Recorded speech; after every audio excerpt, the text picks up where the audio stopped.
Bien-aimé, toi qui fais des affaires, sache que tu es agent économique. Tu as une place très importante dans la société. Et en tant qu'enfant de Dieu, donc chrétien, tu dois faire la différence. Parce que la parole de Dieu dit qu'il y aura une différence entre ceux qui connaissent Dieu, ceux qui ne le connaissent pas, entre ceux qui le servent et ceux qui ne le servent pas. Dieu t'a donné des talents, des compétences dans le domaine du business. Et Dieu est avec toi pour que tu puisses faire des exploits. Si tu respectes ces différents points, tu iras de gloire en gloire. Josué 1, au verset 8, te dit que ce livre de la loi ne s'éloigne point de ta bouche. Médite-le jour et nuit pour agir fidèlement selon tout ce qui est écrit, car c'est alors que tu auras du succès dans tes entreprises, c'est alors que tu réussiras. Deuxièmement, fais de Dieu ton boss et ton associé majoritaire.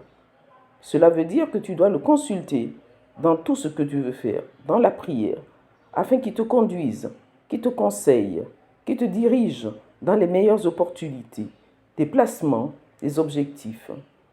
Troisièmement, sois un partenaire financier pour Dieu, afin de participer à l'avancement de son royaume. N'aie pas peur de donner selon ton cœur et avec joie. Mets Dieu à l'épreuve, il te surprendra. Sois un investisseur dans la banque du ciel. Quatrièmement, sache que tout le monde n'est pas ton ami ou ton supporter.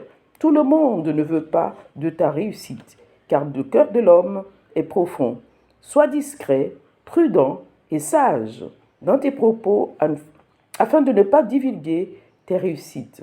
Le silence est d'or dans le business.